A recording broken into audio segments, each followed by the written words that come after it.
Bonjour à tous et bienvenue dans cette vidéo qui va vous expliquer comment éviter les régules des impôts qui arrivent souvent en septembre. En fait, il y a une petite manip à faire en début d'année qui est ultra importante, surtout si vos revenus évoluent fortement ou alors baissent d'un coup. Et il y a une petite manip à faire pour anticiper le paiement des impôts et amoindrir, réduire au maximum la régule des impôts. Alors, je replace un peu de contexte. En fait, les impôts sont au courant du chiffre d'affaires fait en micro-entreprise uniquement un an plus tard. Même si on a le versement libératoire, en fait, ils sont au courant que lorsqu'au moment on fait la déclaration de revenus, la déclaration en gros pour les impôts aux alentours de mai-juin. Et donc, pendant cette déclaration, par exemple pour 2024, on va déclarer le chiffre d'affaires de 2023. Ça veut dire que pour 2023, en principe, on n'a pas payé les impôts. Dans certains cas, si vous avez des acomptes, mais dans d'autres cas, par exemple, si c'est que votre deuxième année en micro-entreprise, vous n'avez pas payé d'impôts pour 2023 et malheureusement, vous auriez dû en payer. Donc, qu'est-ce qui va se passer quand vous allez faire votre déclaration en mai-juin 2024?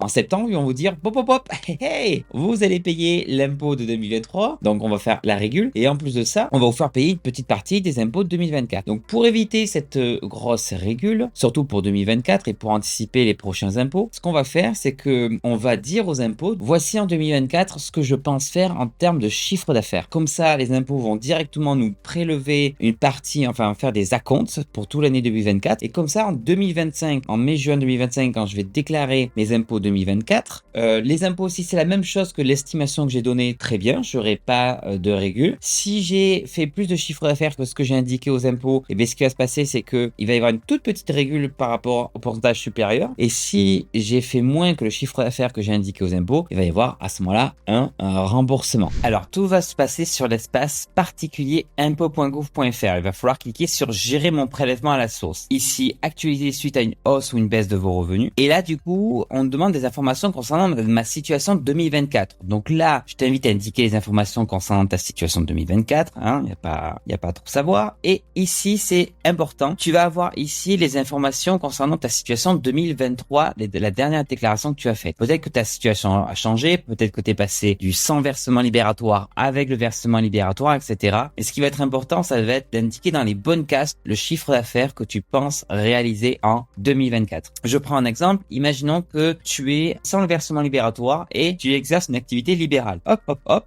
C'est 5 HQ si tu es déclarant 1. Si tu es déclarant 2, c'est 5 IQ. Donc, c'est très important d'indiquer si tu es avec quelqu'un, pacsé, marié, d'indiquer aussi les revenus de ton conjoint ou de ta conjointe. Donc là, par exemple, je vais indiquer, je pense faire 50 000 euros de chiffre d'affaires. Attention, concernant les cases à remplir, ça va dépendre de si tu es déclarant 1 ou déclarant 2 et ça va dépendre aussi de si tu as ou non le versement libératoire. Je t'affiche un premier tableau si tu n'as pas le versement libératoire en 2024 et en fonction des lignes dans lesquelles tu déclares à l'URSSAF, voici les cases que tu vas devoir ajouter ou remplir ton chiffre d'affaires. Donc voilà, tu as le tableau, prends le temps de le voir. Super. Maintenant, je vais te montrer le tableau concernant si tu as le versement libératoire et si tu es déclarant 1 ou déclarant 2. Tu auras bien les lignes, les numéros, ok. Et là, tu vas les ajouter. Donc imaginons que tu fais à la fois une activité libérale BNC et en même temps une activité de prestation de service BIC. Et là, moi, je vais par exemple ajouter l'activité BIC et je vais mettre peut-être 20 000 en plus, etc. Donc si tu fais de la vente de marchandises, etc., il faut que ça corresponde à ce que tu penses réalisé en 2024. Et là, si tu as des revenus salariés, Pôle emploi, etc.,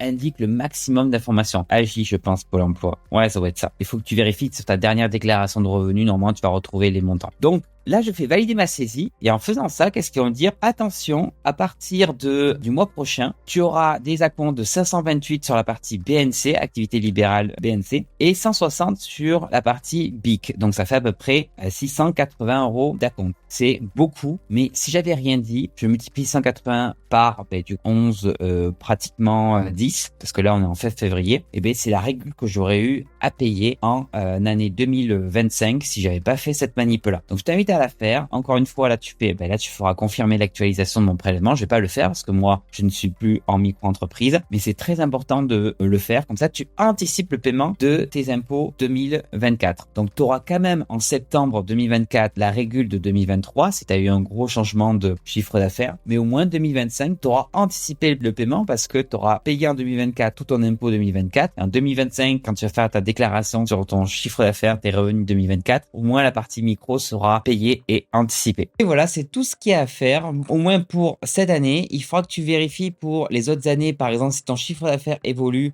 par exemple, tu fais double de ton chiffre d'affaires ou il y a une grosse variation, ou même tu descends ton chiffre d'affaires, tu pourras refaire cette manipulation soit en cours d'année, là cette année, ou alors l'année suivante. Moi, je te recommande de faire qu'un changement en début d'année, comme ça tu ajustes tes acomptes. Mais si vraiment en milieu d'année, tu penses que tu as perdu un client, etc. et tout, peut-être tu peux réévaluer avec la même manip les acomptes que tu vas devoir payer. C'est important de faire cette manip tous les ans, en début d'année, comme ça, dès janvier, tu payes les acomptes de l'année en cours. Et même si tu as le versement libératoire, il faut faire cette manip, c'est très important parce que peut-être que le taux de prélèvement à la source appliqué sur tes revenus salariés n'est pas bon parce qu'en fait, ils doivent prendre l'ensemble des revenus de ton foyer. Voilà, j'espère que c'est clair pour toi, j'espère que tu as fait la manip, dis-moi si tu l'as faite et d'ailleurs, dis-moi le montant de tes acomptes et je te souhaite une très belle journée, je te dis à très bientôt pour un nouveau tuto sur le micro. Salut! Donc, on va dire aux impôts, en gros, mais non, mais il est obligé d'aller litière lui maintenant, lui. Bon, je pense que tu comprends.